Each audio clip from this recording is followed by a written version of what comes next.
Oi, galerinha, aqui quem fala é o Gogô. Ele vai dar um tiro nessa pistola nova.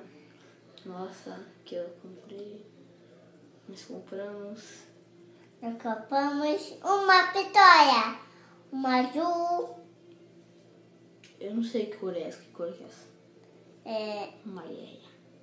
Não, verde. Verde. Uma cor azul. Verde. Verde. É amarelo, né? É azul. Olha, como é que chama? Musiquinha legal, né? Não é porque isso é legal essa música, né? Ó. E gente, ganhou uma pistola azul. Não atira na câmera. Azul. Verde. Azul. O que você acha do meu canal? É... Azul.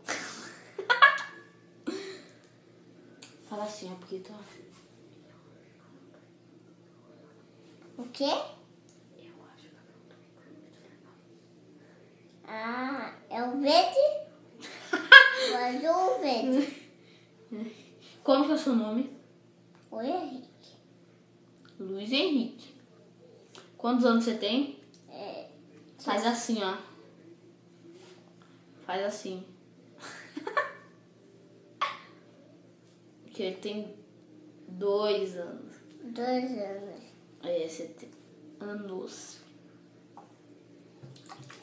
Quantas orelhas você tem? 1, 2 e 3. Você tem 3 orelhas. Quanto nariz você tem? 11. Eu tenho 11. Quantos sacos você tem? O quê? Quantos pintos você tem? 1, 2. 2. Azul. Verde, amarelo. Tem umas partes que é amarelo, tudo é verde. Não alto. Se atirar o ativo, você escolhe o quê? Eu colho o azul. Verde. Música legal essa, né? Vamos pirraiar. Fala assim, ó. Tchau, galerinha. Só ganhar. Fui.